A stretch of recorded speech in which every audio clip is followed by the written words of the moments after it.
નમસ્કાર, આપ જોઈ રહ્યા છો ન્યૂઝ 18 ગુજરાતી ને હું છું લુબના। ગાંધીનગર વિધાનસભા સત્રનો આજે બીજો દિવસ છે। બજેટ સત્રમાં શંકરભાઈ ચૌધરીનું કડક વલણ જોવા મળ્યું। બજેટ સત્રના પ્રશ્નોત્તરીમાં ધારાસભ્યોએ પૂછેલા સવાલ અને જવાબ ટૂંકમાં આપે। ધારાસભ્ય સરકારના પ્રશંસા કરે તો ટૂંકમાં કરે, વિપક્ષ આરોપ ના લગાવે, પહેલા પ્રશ્નો યોગ્ય રીતે કરવા જોઈએ। ભાજપ અને કોંગ્રેસ ધારાસભ્ય ઊભા થતા ટકોર કરતા વિધાનસભા અધ્યક્ષ। तो विधानसभा सत्रનો આજે બીજો દિવસ છે। ઉલ્લેખનીય છે કે બજેટ સત્રમાં શંકરભાઈ ચૌધરીનું કડક વલણ છે તે જોવા મળ્યું છે। ધારાસભ્યો પૂછેલા સવાલ અને જવાબ ટૂંકમાં આપે તેવું તેમણે કહ્યું છે। તો અમિત ચાવડા અને શંકર ચૌધરી વચ્ચે તીખી નોકઝોક થઈ છે। અમિત ચાવડાએ પ્રશ્ન ઊભો કરતા શંકર ચૌધરી અકળાયા। અમિત ચાવડાનો આરોપ મંત્રી પ્રશ્નનો યોગ્ય જવાબ નથી આપ્યો। શંકર ચૌધરીએ પ્રશ્ને પૂર્ણ કરવાની જાહેરાત કરી। અમિત ચાવડાને અધ્યક્ષને ટકોર કરી રાજકારણ અહીં ન કરો। તો બજેટ સત્રમાં શંકર ચૌધરીનું કડક વલણ તો જોવા મળ્યું, પરંતુ અમિત ચાવડા અને શંકર ચૌધરી વચ્ચે નોકઝોક પણ જોવા મળી હતી। અમિત ચાવડાએ પ્રશ્ન ઊભો કરતા શંકર ચૌધરી અકળાયા હતા। મંત્રીએ પ્રશ્નનો યોગ્ય જવાબ ન આપ્યાનો આરોપ લગાવ્યો। તો તીખી નોકઝોક, શંકર ચૌધરીએ પ્રશ્ન પૂર્ણ કરવાની જાહેરાત કરી હતી। અધ્યક્ષ અહીં રાજકારણ ન કરવું તેવી તેમણે ટકોર કરી। તો અમિત ચાવડા અને શંકર ચૌધરી વચ્ચે પ્રશ્ન અને ઉત્તર મુદ્દે નોકઝોક જોવા મળી હતી। ધારાસભ્યએ પૂછેલા સવાલ અને જવાબ ટૂંકમાં આપે તેવું કહેવામાં આવ્યું। ભાજપ અને કોંગ્રેસ ધારાસભ્ય ઊભા થતા ટકોર કરવામાં આવી, પરંતુ અમિત ચાવડા અને શંકર ચૌધરી વચ્ચે પ્રશ્ન અને ઉત્તરના મામલે નોકઝોક જોવા મળી હતી। તો ટકોર કરવામાં આવી હતી કે જે પણ પ્રશ્નો પૂછવામાં આવે તે ટૂંકમાં, ઉત્તર પણ ટૂંકમાં આપવામાં આવે। બજેટ સત્રમાં શંકર ચૌધરીનું કડક વલણ છે તે જોવા મળ્યું હતું। અમિત ચાવડાએ પ્રશ્ન ઊભો કરતા આ સમગ્ર ઘટના સામે આવી। ભાજપ અને કોંગ્રેસ ધારાસભ્યો ઊભા થતા ટકોર કરવામાં આવી હતી। શંકર ચૌધરી એ પ્રશ્ન છે તે પૂર્ણ કરવાની ટકોર કરી હતી અને સાથે જ અમિત ચાવડા દ્વારા પણ કહેવામાં આવ્યું હતું કે રાજકારણ અહીં ન કરવામાં આવે। ઉલ્લેખનીય છે કે આજે વિધાનસભા સત્રનો બીજો દિવસ છે। બજેટ સત્રમાં શંકરભાઈ ચૌધરીનું કડક વલણ છે તે જોવા મળ્યું છે। ધારાસભ્યએ પૂછેલા સવાલ અને જવાબ ટૂંકમાં આપે તેવું તેમણે કહ્યું હતું। વિપક્ષે પહેલા પ્રશ્ન યોગ્ય રીતે કરવો જોઈએ તેવું પણ તેમણે કહ્યું। પ્રણવ જોડાયા છે ફોન લાઈન પર। પ્રણવ, શું વધુ માહિતી? અમિત ચાવડા શંકર ચૌધરી વચ્ચે તીખી નોકઝોક જોવા મળી। ચોક્કસ કહી શકાય વિધાનસભા બજેટ સત્રનો આજે બીજો દિવસ હતો। બીજા દિવસમાં પહેલા જ જે પ્રક્રિયા હોય છે તે પ્રશ્નોત્તરીની હતી। તે દરમિયાન ધારાસભ્યો ભારતીય જનતા પાર્ટી અને કોંગ્રેસના જે ઉભા થઈ રહ્યા હતા તે સમયે જ વિધાનસભાના અધ્યક્ષ શંકર ચૌધરીએ ટકોર કરી હતી કે કોઈ પણ ધારાસભ્ય જે પોતાનો પ્રશ્ન કરે છે તો તેમાં તેઓ સરકારના વખાણ કરે, પરંતુ સાથે જ પોતાનો પ્રશ્ન પણ રજૂ કરે। એ જ રીતે કોંગ્રેસના પણ તમામ ધારાસભ્યોને સૂચન કરવામાં આવ્યું હતું અને સાથે જ મંત્રીઓને પણ ટકોર કરવામાં આવી હતી કે તમામ મંત્રીઓ છે તે ટૂંકમાં પોતાના જવાબો છે તે આપે અને સમયસર તે તમામ જવાબો આપવા જોઈએ। પરંતુ તે સમય દરમિયાન કડક વલણ જોવા મળી રહ્યું હતું શંકરભાઈ ચૌધરીનું, વિધાનસભાના અધ્યક્ષનું, કે જે પણ પ્રશ્નો કરવામાં આવી રહ્યા છે, પ્રજાના પ્રશ્નો અહીં આવી થઈ રહ્યા છે તો પ્રજાના પ્રશ્નોના જવાબ પણ યોગ્ય રીતે મળે તે પ્રકારની વાત શંકર ચૌધરીએ અહીં કરી હતી। શંકર ચૌધરી એકદમ કડક પોતાનું જે કહી શકાય કે ગૃહ ચલાવવાની તેઓ એક નીતિ અહીં અપનાવી રહ્યા છે, કારણ કે તમામ લોકોને અહીં બોલવા માટે મોકો મળે। તો બીજી તરફ કોંગ્રેસના જે ધારાસભ્ય અમિત ચાવડા પોતે એક પ્રશ્નને લઈને પોતાનો જે પ્રશ્ન ઉભો કરી રહ્યા હતા મંત્રી સમક્ષ, ત્યારે તેઓએ કડકાઈથી શંકર ચૌધરીએ તેઓને કહ્યું હતું કે આપ આપનો પ્રશ્ન છે તે પૂછી રહ્યા છો, પરંતુ ગુજરાતના પ્રશ્ન ન પૂછો, કારણ કે આપે જે પ્રશ્ન પૂછ્યો। આભાર પ્રણવ સમગ્ર માહિતી બદલ।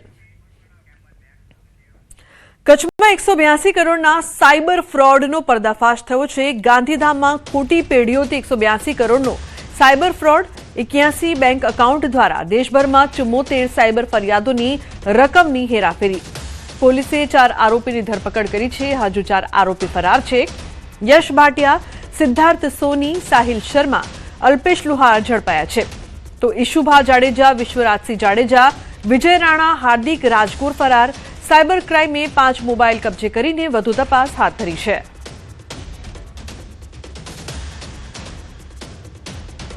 આમાં ખાસ કરીને જે ઓવરઓલ આખી ટોળકીની જે ક્રાઇમ કરવાની જે ઓવરઓલ એમો હતી અને કઈ રીતે એ લોકો કરતા હતા, એમાં મુખ્ય આરોપી જે છે યશ ભાટિયા છે।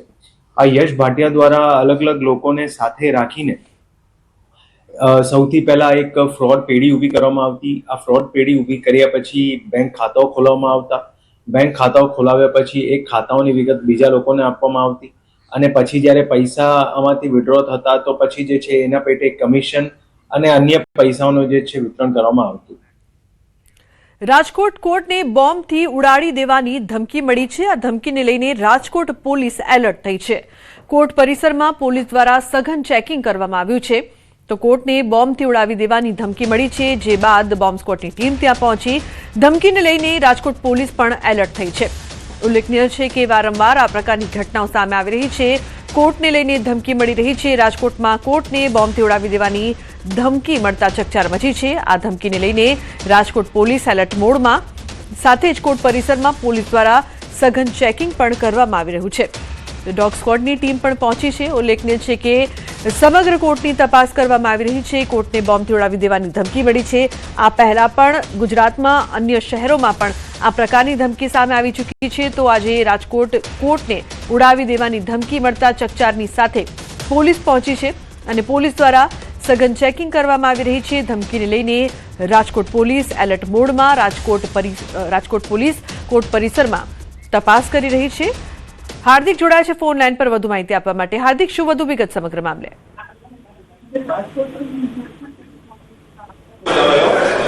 જી હાર્દિક. હજી રાજકોટની જે સેન્ટ્રલ કોર્ટ છે ત્યાં અત્યારે જે છે બોમ્બથી ઉડાવી દેવાની ધમકી મળી છે. અત્યારે ડોગ સ્ક્વોડ અને બોમ્બ સ્ક્વોડ દ્વારા અત્યારે ચેકિંગ પણ હાથ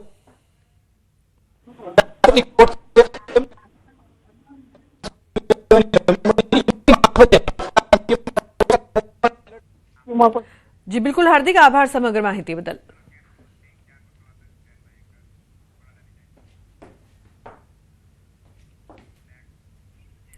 સમાચારમાં આગળ વાત કરીશું 4 પગનો આતંક.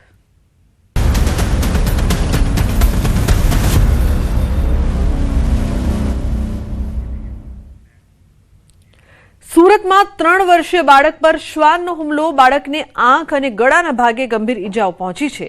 ઓપરેશન થિયેટરમાં બાળકીને ખસેડવામાં આવી છે. ગળાના ભાગે ટાંકા લેવામાં આવ્યા છે. બાળકીનો પરિવાર મહારાષ્ટ્રનો રહેવાસી. 4 પગનો આતંક, શ્વાનનો આતંક જોવા મળી રહ્યો છે. બાળકી છે તેને ગંભીર ઈજાઓ પહોંચી છે. બાળકીનો પરિવાર મહારાષ્ટ્રનો રહેવાસી છે. શ્વાનનો આતંક સુરતમાં યથાવત. બીજી તરફ અમરેલીમાં 2 બળદ સાથે બળદગાડું કૂવામાં ખાબક્યું.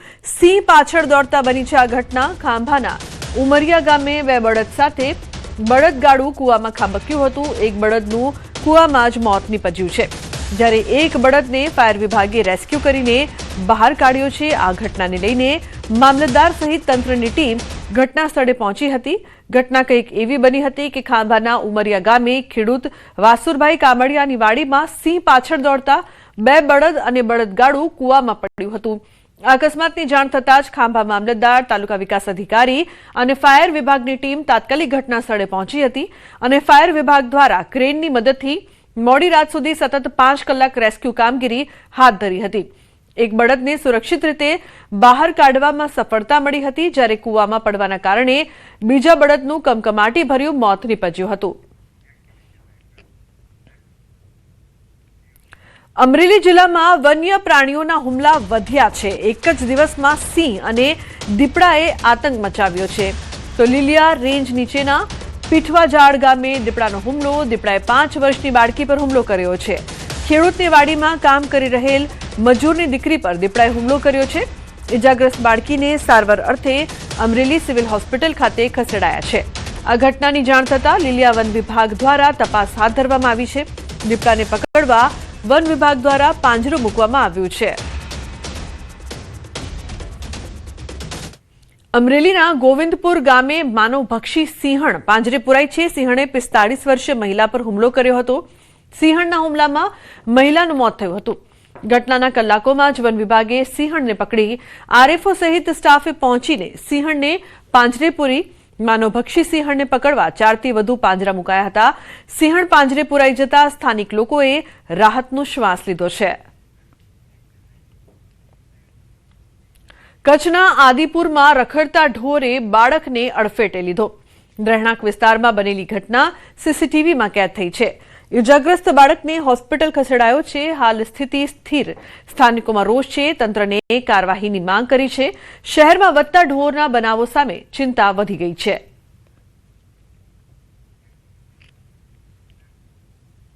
રાજસ્થાનના શ્રી ગંગાનગરમાં એક વૃદ્ધ મહિલા પર શ્વાનના ટોળાએ ઘાતકી હુમલો કર્યો છે. પ્રેમનગર વિસ્તારની આ ઘટના છે. લગભગ અડધો ડઝન શ્વાન દ્વારા કરાયેલા અચાનક હુમલાથી વૃદ્ધ મહિલા ગભરાઈ ગઈ અને નીચે પડી ગઈ.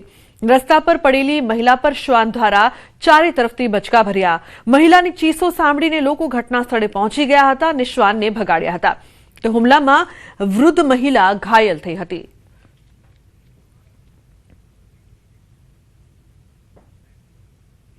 અન્ય સમાચારની જો વાત કરીએ તો વલસાડના પારનેરા પારડી ગામે નહેર વિભાગની બેદરકારીના કારણે ખેડૂતોને ઊભા પાકમાં નુકસાન થયું છે.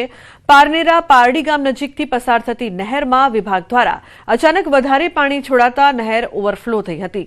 પાણી કિનારો વટાવી આસપાસના ખેતરોમાં ફરી વળતા કિનારે આવેલા કેટલાક ખેતરોમાં પાણી ભરાઈ ગયા હતા. આથી ખેતરમાં રોપેલા શાકભાજીના પાકને પણ મોટું નુકસાન થયું હતું. અસરગ્રસ્ત ખેડૂતોએ આ અંગે નહેર વિભાગને જાણ કરી નુકસાનીના વળતર માટે પણ માંગ કરી હતી. દમણગંગા નહેર વિભાગની બેદરકારીના કારણે ખેડૂતે નુકસાન સહન કરવાનો વારો આવ્યો છે. નહેર ઓવરફ્લો થઈને અંદર આવી ગયા અને મારી નુકસાની 30-35 હજારની ટામેટીના છોડ લાવીને મેં રોઈપા ડ્રીપ પાથરી મજૂરી કરી ને આ લાગવાના ટાઈમે હવે એ કેળમાં પાણી અંદર ને મારું આખું ખેતર ટરબોળ થઈ ગયું. મારા 1.5-2 લાખના ટામેટા થાય તેવી આશાએ મેં આ રોપેલા હતા. મને કોઈ આગોતરી જાણ કરેલી નહીં કે પાણી આવશે. રાત્રે 80 પાણી આવેલું રાત્રે ને આટલી આ નાની કેલાનમાં આટલું મોટું પાણી નદીમાં છોડે તેટલું પાણી છોડાય જ નહીં. જ્યાં જોઈ ત્યાં બધાના ખેતર ટરબોળ જ છે હાલમાં. તો ખેડૂતોને નુકસાન સહન કરવાનો વારો આવ્યો છે. ઉલ્લેખનીય છે કે નહેર વિભાગની ઘોર બેદરકારી સામે આવી છે. દાહોદમાં ખનીજ માફિયા બેફામ થયા છે. સંજેલીમાં ગેરકાયદેસર રીતે ભરેલા 2 ડમ્પર ઝડપાયા છે. સંજેલી મામલતદાર દ્વારા કાર્યવાહી કરવામાં આવી છે. તો છોટાઉદેપુરના તેજગઢથી રાજસ્થાન લઈ જવાતી ઓવરલોડ રેતી ભરેલી ડમ્પર ઝડપાઈ છે. મામલતદારની ટીમે વોચ ગોઠવીને કાર્યવાહી કરી છે. તો પોલીસે મુદ્દામાલ કબજે કરી વધુ કાર્યવાહી હાથ ધરી છે. આ કાર્યવાહીને લઈને રેતી માફિયાઓમાં ફફડાટ ફેલાયો છે. ઉલ્લેખનીય છે કે પોલીસે મુદ્દામાલ કબજે કર્યો છે, પરંતુ ખનીજ માફિયા સતત બેફામ બની રહ્યા છે. તો સંજેલી મામલતદાર દ્વારા આ કાર્યવાહી કરવામાં આવી છે.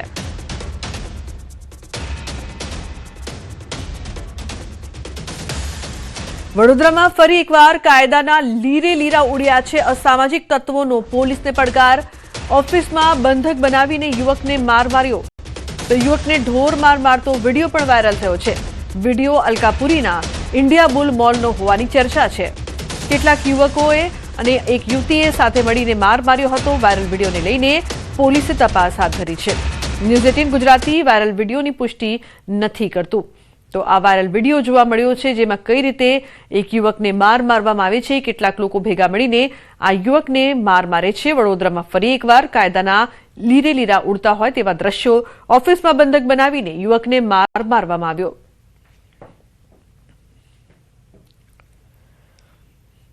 રાજકોટના ભાયાવદર નગરપાલિકાના ન્યાય સમિતિના ચેરમેન પર જીવલેણ હુમલાની ઘટના સામે આવી છે, જેમાં આવાસ યોજનાનો વિડીયો બાબતે વિવાદ થયો હતો.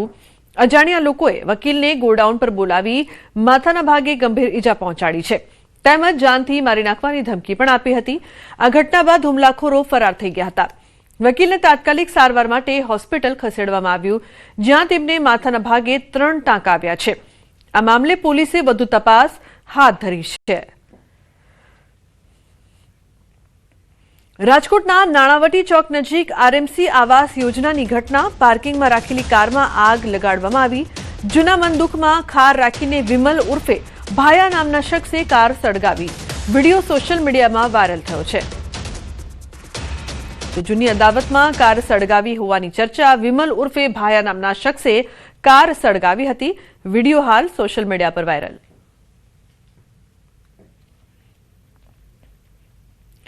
માંડવીમાં બનેલું અલગ શક્તિ નામનું જહાજ શારજહાં પોર્ટથી સિમેન્ટનો જથ્થો ભરી યમન નજીક પહોંચ્યું, ત્યારે અચાનક એન્જિનમાં અગમ્ય કારણોસર આગ ભભૂકી ઉઠી હતી. આગ ઝડપથી ફેલાતા જહાજ સંપૂર્ણ રીતે નુકસાનગ્રસ્ત થઈ ગયું હતું. તો ટોટલ લોસ બન્યું હોવાનું જાણવા મળે છે. આકસ્મિક પરિસ્થિતિ સર્જાતા તમામ ક્રૂના સભ્યોએ સમયસર સમુદ્રમાં કૂદી પડતા તેમનો આબાદ બચાવ થયો હતો. તો પ્રાથમિક માહિતી મુજબ આગગ્રસ્ત જહાજ ગાંધીધામની એક પાર્ટીનું હોવાનું સામે આવ્યું છે. હાલ ઘટનાની વધુ તપાસ હાથ ધરવામાં આવી રહી છે અને આગ લાગવાના ચોક્કસ કારણ અંગે તપાસ ચાલુ છે. સુરતના કેડિયા બેટ પર લાગેલી રહસ્યમય આગ મામલે હવે તપાસનો ધમધમાટ શરૂ થયો છે. એસઓજી દ્વારા તાજેતરમાં જ અહીંથી ડીઝલ ચોરીના મોટા કૌભાંડનો પર્દાફાશ કરવામાં આવ્યો હતો અને મામલતદાર દ્વારા ડ્રોન સર્વે પણ હાથ ધરાયો હતો, જેની ગણતરીના દિવસોમાં જ સામાન્ય લોકો માટે પ્રતિબંધિત એવા આ સુમસામ બેટ પર રાત્રિના સમયે અચાનક આગ ફાટી નીકળતા અનેક સવાલો ઉભા થયા છે, જેને લઈને મરીન પોલીસે તપાસ શરૂ કરી છે. સદર જે ટાપુ છે એના પર પેટ્રોલિંગ વગેરે કરવામાં આવેલ હતું. જે આગવાળી જગ્યા છે ત્યાં જોતા પ્રાથમિક દ્રષ્ટિએ કોઈ ગુનાહિત વસ્તુ મળી આવેલ નથી. ટાપુ ઉપર જે વચ્ચેનો ભાગ છે ત્યાં ઘણું વરસાદના સમયે ઘાસ ઊંચું ઉગી નીકળે છે અને અત્યારે ગરમીની સિઝન શરૂ થયેલ હોય જે ઘાસ છે એ એકદમ સુકાઈ ગયેલ લગભગ મળી આવેલ છે. એટલે આવા ઘાસની અંદર કોઈ અગમ્ય કારણોસર જો આગ લાગી તો એ શક્યતા છે કે આગ પ્રસરી હોય. બાકી પોલીસ દ્વારા જે ત્યાં કાર્યવાહી કરવામાં આવી, ત્યાં સર્ચ કરવામાં આવી, ત્યાં કોઈ